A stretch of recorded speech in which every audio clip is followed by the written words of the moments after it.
others without regard for yourself. That's what love is. Not what is truly best for others. Not appease them. You should do everything lovingly and kindly, but love does what's best for others without regard for yourself. Which is a choice. It's a choice. So you'd mentioned... That's where the battle lies. It's making an undefeatable benevolence and unconquerable goodwill that seeks the highest good of the other person, no matter what he or she does. It is self-giving without asking anything in return or based upon perceived value. Right. Because loving to be loved is not love. It's manipulation. Okay? Giving to get is not love. It's manipulation. Jesus didn't love us if we loved him. He loved us whether we loved him or not. Right? And so when and that's how it's easy to mess that up, because, when Tammy and I got married, I had expectations. She had expectations. And if I didn't fulfill those expectations, then, that would upset her. If she didn't fulfill my expectations, that would upset me. And there's this mindset that a marriage or relationships of any kind are 50-50. That's another baloney. They're not. They can be if you're in a manipulative exchange like that, where if you do, I'll do. But that's not love. Love is 100. 100. Now, we mess it up all the time, so we don't ever come in there. Mm-hmm. We come in somewhere in between. But my responsibility, not just with my wife, but with my children and everyone in my life, is to love them whether they love me or not. And it has nothing to do with my feelings. Thank God. Because I've been there. Because, whenever you have an enemy or you have someone that you feel no love for, right? But the Bible says love them anyway. I used to sit around trying to drum up a feeling of love for someone I didn't even like. Really, I know I want to do what God's word says. He says to love my enemy. But yeah, how many times how many of us have heard that verse and went, "There's no way"? It's because we had the wrong definition of what love is. We were basing it upon a feeling that we were have this affectionate, right, this warm personal attachment for someone that did us very wrong. Right. We missed the boat. Why don't we introduce the trees? Let's introduce the trees and give everybody a visual. So this is something I did for a youth group. They're like 10, 12-year-olds, I believe, that I was trying to help them understand this concept of what love was and how it worked in our lives. And why the feeling of love was a fruit and that love itself was a choice. And so basically what I did, I got this from Corinthians, where you've heard it at many weddings. Love is patient, is kind, and all that good stuff. But what I did was I just took the 7 things that love is and made them choices. That's under the fruitful tree. And I took the 8 things that love is not, and those are choices, and it's under a fruitless tree. And I want to say this real quick, that fear doesn't rule our life when we feel it. Fear rules our life when we act on it. Okay? And the same is true for love. Love doesn't rule my life when I feel it. Love rules my life when I act on it. Okay? So what I'm trying to help these kids understand was that you may not feel patient, but impatience or anger or rudeness doesn't have to rule your life just because you don't feel patient. You can still choose to be patient. That's where the battle lies, I believe. And that's where, at least for me, it's whenever I feel so much impatience, but I know I'm supposed to be patient. That's where the rubber meets the road in my spiritual battle, personally. And right there is where, it's like inject Jesus. You know what I'm saying? Really, it's like I just got to think about Christ, and all I have to do is think of him. And the love he has for me despite me, then all of a sudden I know, right? But what I would show the kids was this. I would take that let's just look at just the fruitful tree. And I would say, just imagine if you know someone that's patient, kind, there are all these 7 things, it's pretty safe to say, that's a fruitful person. Or you can look at this fruitless one, where you know somebody that is those 8 things most of the time. None of us are, this is like a perfectly loving and a perfectly fearful and selfish tree. We're using this people to show what someone would be like. None of us hopefully we're not perfect in fear, and we'll never be perfect in love, but we're somewhere in between there. So if you know someone that is mostly ruled by love, they're mostly making those decisions, that's a fruitful person. If you know someone that's normally not making those decisions, you know that's a fruitless person, no matter what they have. They can have as much stuff in the world or the least amount of stuff in the world. I like to say it like this: you can add love, you can take love away from everything, you'll have nothing. What you have won't even matter, okay? Or you can add love to nothing, and you have everything, okay? So once I got them to understand that love was the bottom part and was within their control, see, we have 100% control over our decisions, our choices. The fruit is what's not within our control. We don't even create it. It's like the miracle of God in a tree. If you have healthy roots, how does it go from there to making fruit? God made it that way. But we do have control of the roots in our decisions. We don't have control of the fruit. But what happens in life is we try to take control of the fruit and we neglect the roots. All right, and here, just as an example, I'll give you this. What I would do with the kids is I would say, let's just pretend somebody came along and I would erase half the fruit on that tree. And I would say, just say they took half of this fruit from you. What are you going to do? Say, I'm going to get it. Right? And I would too. Who wouldn't go get it? And so I would ask them, okay, well, when you go to get it, are you going to be patient? Are you going to be kind? Are you going to protect others when you're getting back what somebody took from you? Or getting even for someone that hurt you? And they would, of course, they would say no. And so I would erase I would, cut off the patient root, cut off the kindness root. And what I would show them was that by attempting to get back what was taken, they destroyed the source of what created it. Okay? So in other words, whenever someone hurts me, which I have no control over whatsoever, I mean, my life could be destroyed by someone. All of the fruit in my life. The worst thing that happens to us, by the way, is not that we get hurt, no matter how hurt we get. The worst thing that can happen to us is that after being hurt, fear begins to rule our lives. Because no matter if everything is taken from you, if you can remain the 7 things that love is, if love continues to rule your life, fruitfulness is your destiny. You'll eventually be fruitful again. That's right. It's your you just can't, it's like... But if you cut the root off... Right, but once you cut the roots off, if that becomes the pattern in your life, you begin to become more of a fearful person than a loving person. This is your destiny, fruitlessness. So let's talk about this, and if we can, that makes sense on the screen. Yeah.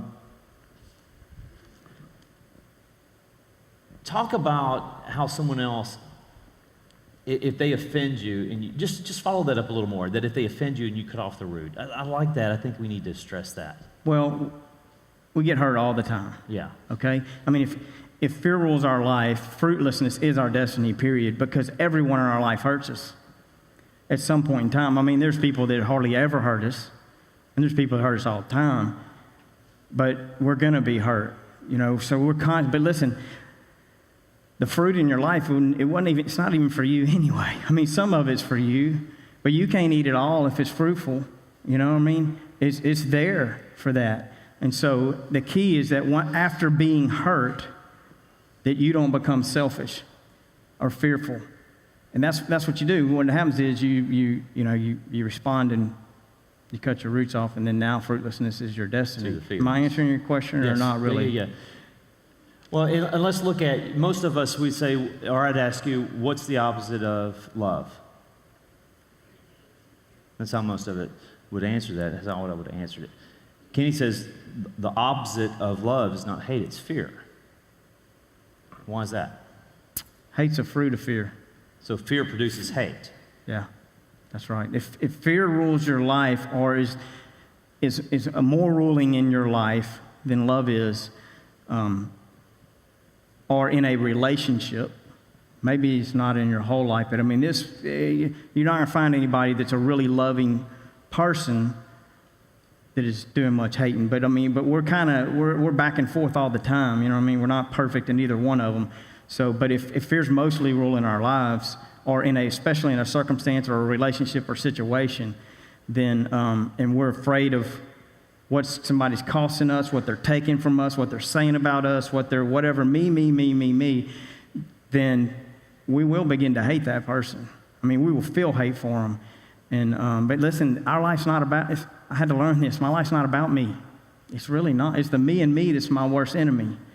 Because if someone offends you, eventually you want to stop yourself from being offended. So that fear there and being offended again makes you, I guess, your roots. Well, look, I've never figured out how to not be offended.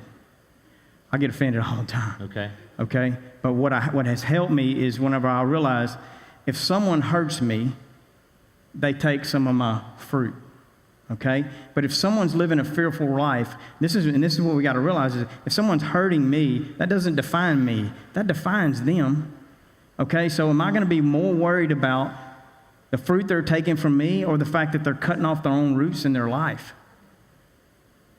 Okay? And so what the selfish me will do, the fear in me will do is, I don't care about you. You just took it. You just hurt me. So I'm coming back and I'm taking some of yours.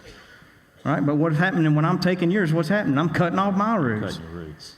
Right? And then we go back and forth, back and forth. People say they fell in love and then they fell out of love. You don't fall in love, by the way.